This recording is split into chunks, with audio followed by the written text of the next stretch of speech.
احتیاط سے کام لیں اور وہ عدالت کو ڈکٹیٹ نہیں کر سکتے. بالکل. عدالت کو میں عرض کر سکتے ہیں, درخواست دے سکتے ہیں, اپنے دلائل دے سکتے ہیں, لیکن فیصلہ عدالت کا ہوگا اور اس کو تسلیم کرنا پڑے گا, وہ نافذ ہو کر رہے گا. بالکل, عدالت کا جو بھی فیصلہ ہوگا اسے تسلیم کرنا پڑے گا. سعد صاحب, نون لیگ کو اگر ایک جیسے بینچ پر اعتراض ہے تو کیا ہی حرج ہے کہ فل کورٹ بینچ تشکیل دے دیا جائے تاکہ تمام فریقین اس سے مطمئن بھی ہو جائیں؟ دیکھیے, اس کے اندر تو کوئی مذائقہ نہیں, اور جس طرح شامی صاحب نے کہا, یہ ثوابدید پاکستان کے اندر ایک قانون بنا ہوا ہے جس کا نام ہے سپریم کورٹ رولز 1980.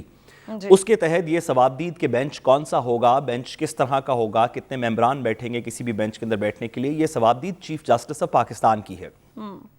اگر جج صاحبان اور سپریم کورٹ یہ سمجھے کہ جو اعتراضات اٹھائے جا رہے ہیں یا جو درخواست کی جا رہی ہے یہ مناسب ہے اور ہمیں فل بینچ بنا دینا چاہیے, تو سپریم کورٹ بالکل یہ کر سکتی ہے.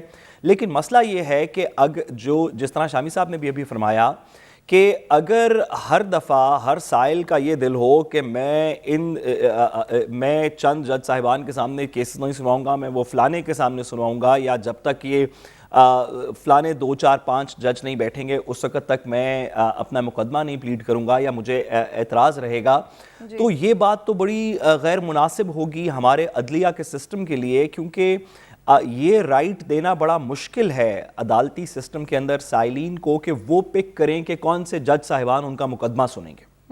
یہ تو بڑا مشکل ہے. ایسے تو بڑا آسان ہو کہ کوئی بھی 2 شخص جب عدالت کے سامنے پیش ہوتے ہیں, جب بھی کوئی 2 سائلین عدالت کے سامنے پیش ہوتے ہیں, ان میں سے جو سائل ہارنے لگے کیس یا لگے کہ ہمارے خلاف فیصلہ ہونے لگا ہے, تو وہ کہے نہیں میں آپ سے مقدمہ نہیں سنوانا چاہتا, اور اس کی اس گزارش کے اوپر ہر دفعہ اگر عدالت بات مان جائے تو ہمارا جوڈیشل سسٹم جو ہے وہ کلیپس کر جائے گا.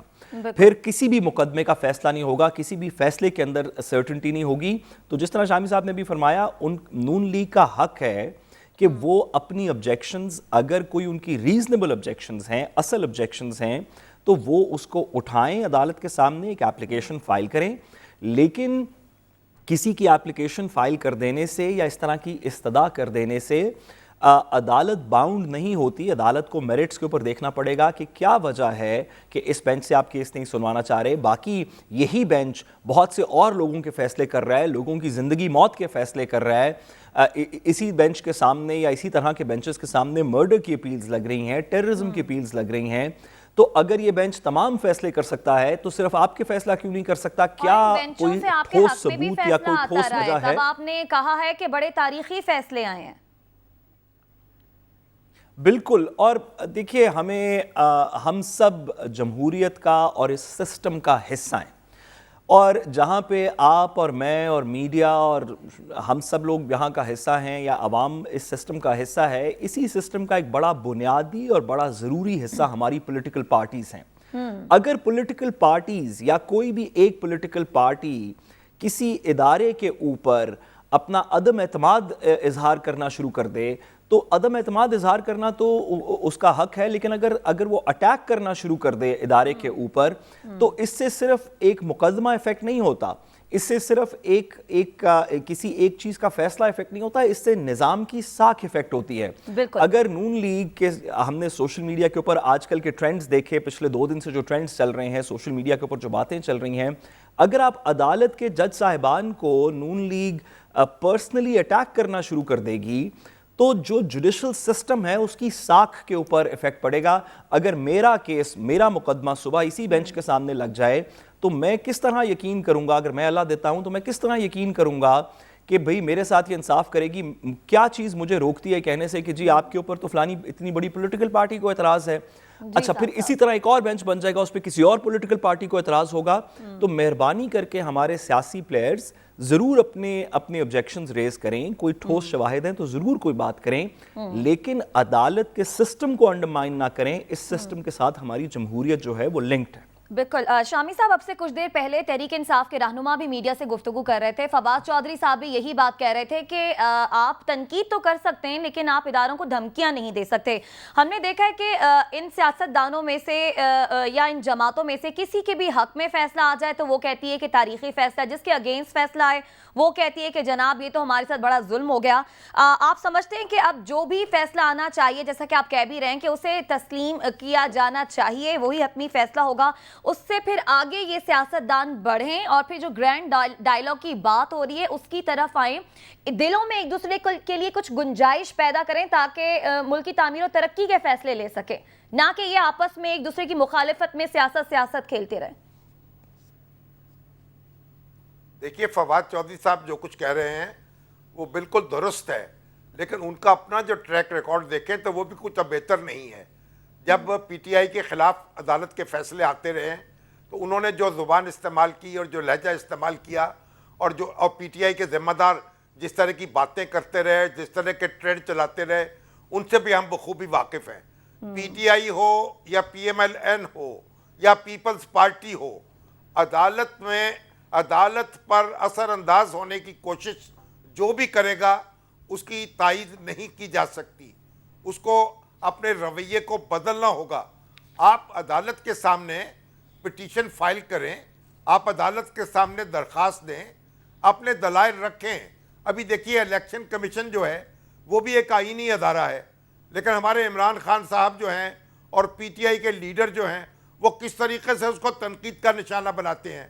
تو یہ بھی ایک نامناسب طرز عمل ہے. کسی بھی آئینی ادارے کو اس کو تنقید کرنا, اس کو انڈرمائن کرنا, یہ جمہوریت کے اور ریاست کے مفاد میں نہیں ہے. جی. اور یہ ہماری سپریم کورٹ جو ہے یہ کانفلکٹ ریزولوشن کا آخری ادارہ ہے, اور پاکستان کے تمام ادارے, افواج پاکستان بھی اور تمام دوسرے ادارے بھی اس بات کے پابند ہیں کہ وہ عدلیہ کے ساتھ کھڑے ہوں. عدلیہ جب کوئی فیصلہ کرے گی اس کو نافذ کیا جائے گا. اور اب ماضی میں آپ نے دیکھا کتنی حکومتیں تحلیل ہو گئیں, کتنے وزیر اعظم انہیں اقتدار چھوڑنا پڑا, ایک وزیر اعظم پھانسی چڑھ گئے, ایک کو توہین عدالت کی سزا ملی, ایک اقتدار میں ہوتے ہوئے نااہل ہو گئے, ایک کے خلاف تحریک عدم اعتماد جو ہے وہ پیش کی گئی اور منظور ہو گئی, اور سب لوگوں نے ان فیصلوں کو طوعاً و کرہن مانا, وہ نافذ ہوئے. اب بھی جو فیصلہ ہوگا نافذ ہوگا, وہ کسی کے بھی حق میں ہو.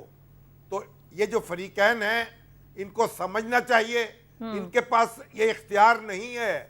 یہ ریاست کے شہری اگر ہیں تو یہ اختیار نہیں ہے کہ وہ عدالت کے اوپر عدالت بن کر بیٹھ جائے.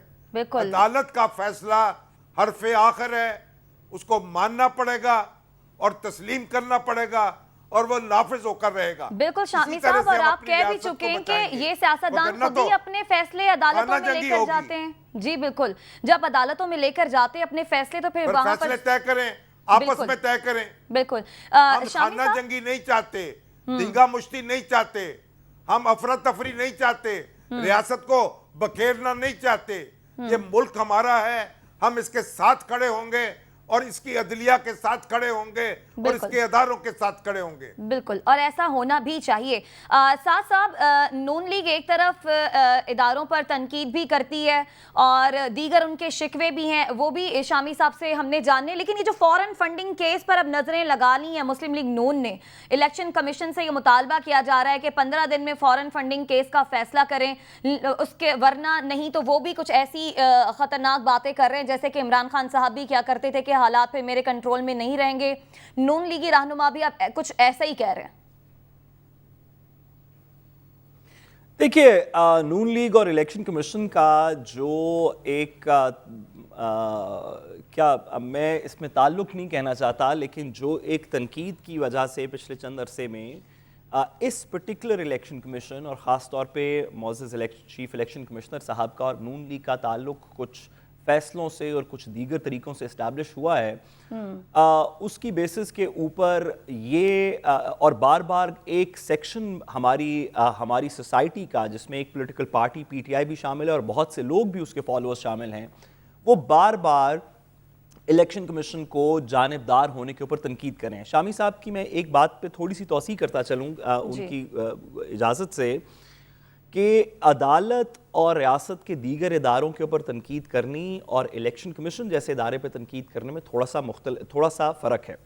یہ بات درست ہے کہ الیکشن کمیشن بھی ہماری جمہوریت کا بڑا ضروری, بہت ہی ضروری ایک ادارہ ہے, لیکن ہم دیکھتے ہیں کہ بہت سے اداروں کے اوپر تنقید جو ہے وہ نہ صرف کہ کبھی کبھی ضروری ہوتی ہے بلکہ لازم ہو جاتی ہے. جیسے نیب کے اوپر تنقید کچھ عرصے میں بڑی لازم تھی. نیب بھی ایک بڑا ضروری ادارہ ہے, اس کی بھی اپوائنٹمنٹ چیئرمین کی اسی طرح ہوتی ہے جیسے الیکشن کمیشن کے چیئرمین کی ہوتی ہے.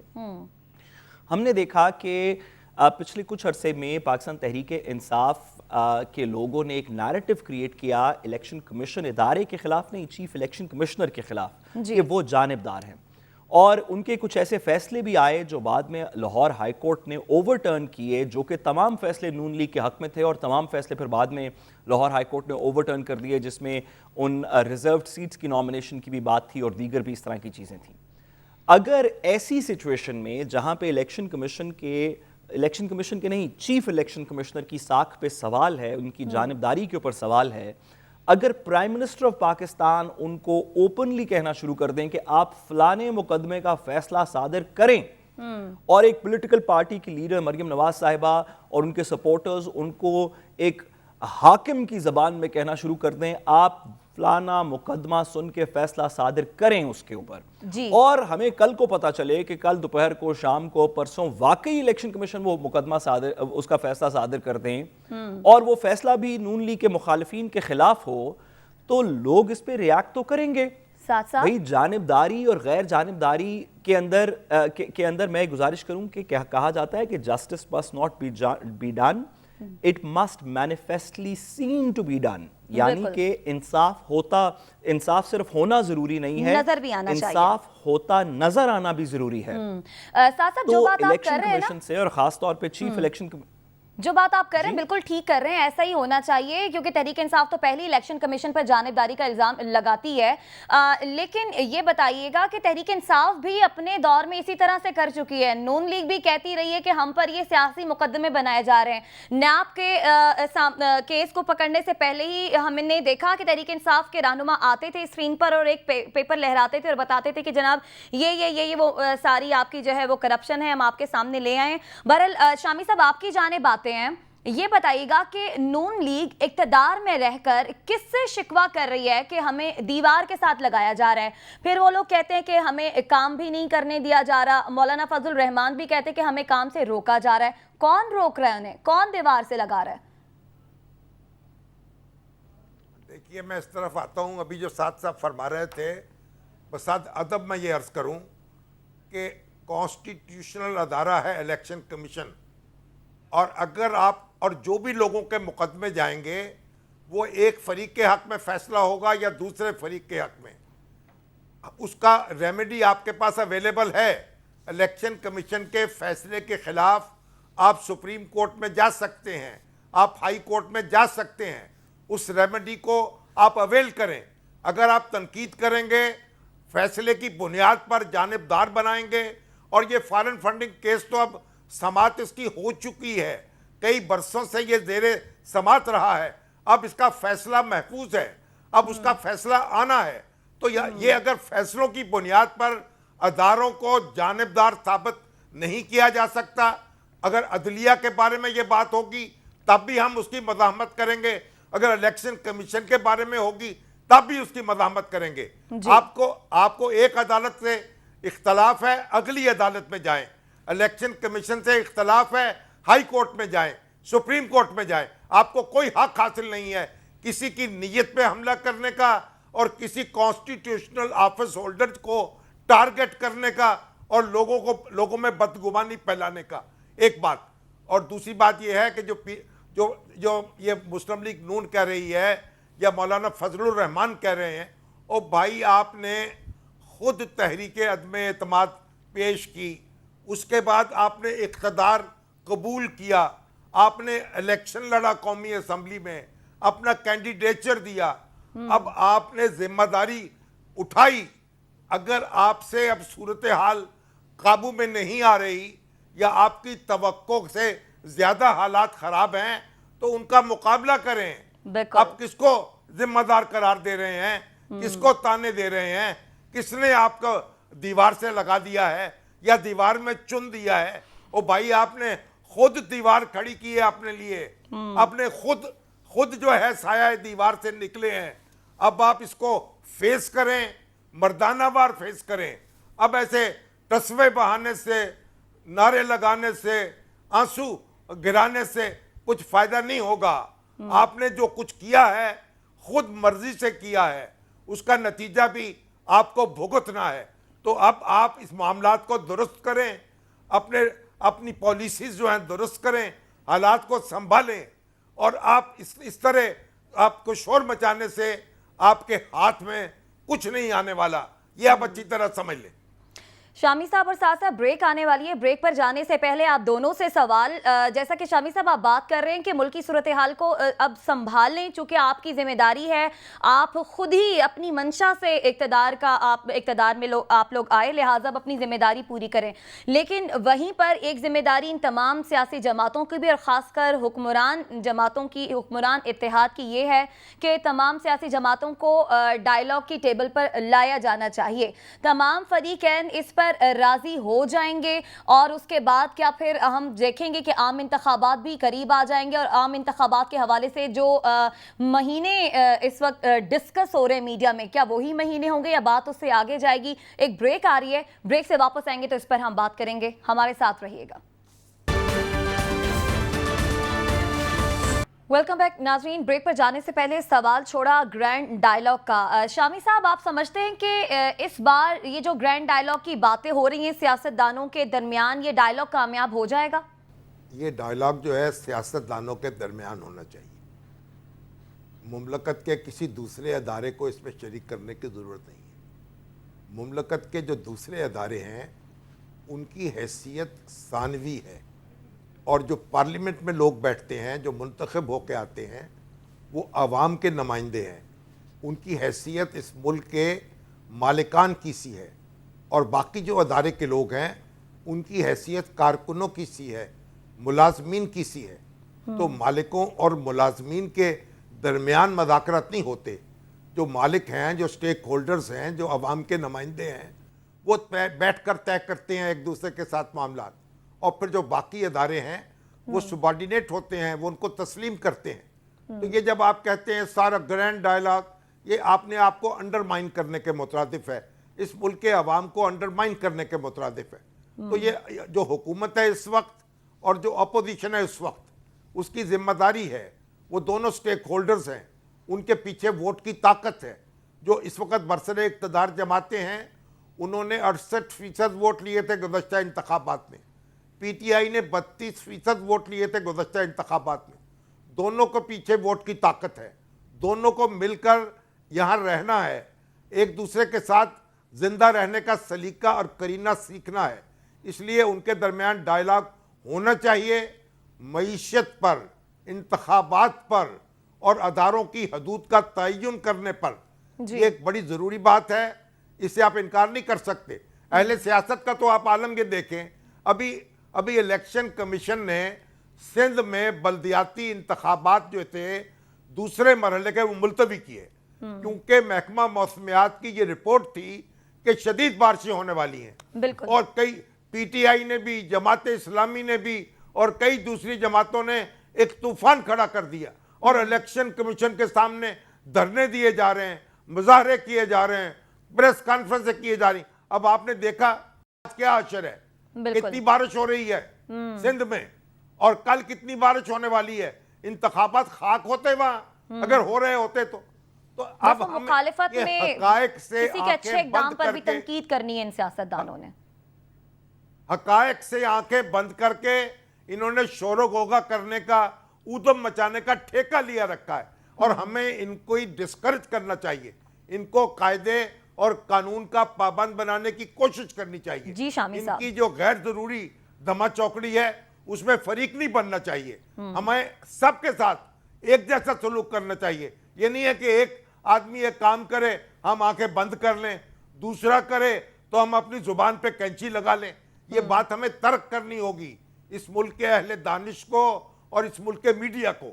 تو ہم سب کے ساتھ یکساں سلوک ہو اور ان لوگوں کو روکیں آپ, ملک کو تماشا نہ بنائیں, بدیچہ احتفال نہ بنائیں, بالکل. اور یہ حقائق کو سے نظر انداز نہ کریں, ان کو چشم پوشی نہ کریں. اب کراچی کو آپ دیکھ لیجئے اور سندھ کو دیکھ لیجئے, اب پانی برس رہا ہے, بارشیں ہو رہی ہیں, اور انتخاب ہو نہیں سکتا تھا. محکمہ موسمیات نے یہ پیشین گوئی کر دی تھی, اور ایک لیکن بہتر فیصلہ آپ نے تھا سندھ دیکھا جو حکومت کا. طوفان بالکل. بدتمیزی مچایا گیا. آگے بڑھتے ہیں شامی صاحب. کمیشن کا تھا فیصلہ, حکومت کا نہیں تھا, بالکل. الیکشن کمیشن کا فیصلہ تھا. بہرحال یہ درست فیصلہ تھا. ظاہر ہے ایسے موسم میں ساتھ ساتھ جس میں لوگ گھروں سے باہر دفاتر تک نہیں جا سکتے, تو وہ ووٹ کاسٹ کرنے کے لیے مطلب باقی یہ جو ضمنی انتخابات ہیں, یہاں پر جو بلدیاتی انتخابات ہیں, وہ کس طرح سے ہوتے. شامی صاحب آپ کچھ کہنا چاہ رہے ہیں؟ ہماری سیاسی جماعتیں اور ہمارے سیاسی رہنما اور سوشل میڈیا بھی اس میں شریک ہے, ان کو بے پرکی اڑانا, ہر وقت ہنگامہ کرنا, اداروں کو نشانہ بنانا, خوخیانہ, ورغلانا, اس کا وتیرہ بنا لیا ہے. ہمیں اس کے خلاف دیوار باندھنی چاہیے, بند باندھنا چاہیے. بالکل. ساتھ صاحب, شامی صاحب بات بالکل ٹھیک کر رہے ہیں. ہر بات پہ سیاستدان, یہ تمام سیاستدان, یہ تمام جماعتیں ایک دوسرے پر تنقید کرتی ہیں. اگر کسی کے پاس کوئی مینڈیٹ ہے تو اسے مان نہیں رہی, دوسرے کو مینڈیٹ کو گرانے کی کوششیں کرتی رہتی ہیں. اب صدر مملکت صدر عارف علوی بھی جو ہے وہ بات کر رہے ہیں نئی حکومت کی تشکیل کی. آپ سمجھتے ہیں کہ تمام سٹیک ہولڈرز اب بہتر پاکستان کے لیے, اس کو آگے لے جانے کے لیے, مسائل کو حل کرنے کے لیے مل بیٹھیں گے؟ دیکھیے, میں یہ جو آپ نے سوال پوچھا اس کا جواب ضرور دینا چاہتا ہوں, اور میں استاد محترم شامی صاحب سے لیکن تھوڑی سی بات پہ آپ کی اجازت سے اختلاف رکھتا ہوں. بالکل اجازت ہے آپ کو. گزارش یہ ہے کہ ہاں, اختلافی نوٹ کے توسط سے دیکھیے, گزارش یہ ہے کہ یہ بات درست ہے کہ ہمیں اداروں کے اوپر بے وجہ تنقید نہیں کرنی چاہیے. شامی صاحب نے درست فرمایا. شامی صاحب کی یہ بات بھی درست ہے کہ ہمارے سیاستدانوں کو اپنی اداروں کے خلاف وہ جتنی زیادہ بات کریں گے اتنی زیادہ ان اداروں کی ساکھ متاثر ہوگی اور جمہوریت ساری متاثر ہوگی. ہم نے اسی ملک میں رہنا ہے, ایک دوسرے کے ساتھ رہنا ہے, کوئی آگے چلنے کا طریقہ ہونا چاہیے. لیکن یہ جو بات بارش والی ہے, میں ذرا اس پہ گزارش کروں کہ یہ تو بڑی عجیب سی بات ہے کہ آپ 14 سال ایک جگہ کی حکومت میں رہیں, وہاں پہ آپ نے بارش کا انتظام نہیں کیا, آپ نے 2 گز مطلب 2 انچ کی بارش ہو جائے تو سارا شہر وہاں پہ بند ہو جاتا ہے. پچھلے 14 سال سے آپ حاکم ہیں وہاں پہ, آپ اس کی آڑ کے اندر کہیں کہ نہیں الیکشن نہیں ہوگا, تو ضرور کہیں کہ الیکشن نہیں ہوگا, الیکشن بعد میں ہوگا, کیونکہ واقعی لوجسٹکلی نہیں ہو سکتا. لیکن اس جملے کو پورا کریں. پہلی بات یہ کریں کہ الیکشن نہیں ہو سکتا کیونکہ واقعی لوگ پولنگ سٹیشنز تک نہیں پہنچ سکتے, اور ساتھ جملہ پورا کریں اس بات پہ کہ اس پولیٹیکل پارٹی کا کیا ہوگا جو 14 سال سے اس جگہ کے اوپر مسلط ہے. ہر سال ہم اس کی تنقید کرتے ہیں, کہتے ہیں مہربانی کر کے لوگوں کو اسکول تک جانے دیں, ہسپتالوں تک جانے دیں. اچھا, کیا یہ ہو سکتا ہے بھلا کہ میں یہاں پہ خود آگ لگا دوں اور کہوں کہ اس آگ کی وجہ سے اب الیکشن نہیں ہو سکتا, جب تک نہیں ہوگا میں ہی وزیر اعظم رہوں گا؟ ایسے تو نہیں ہو سکتا بھائی. رسپانسبلٹیز دونوں طرف رکھیں.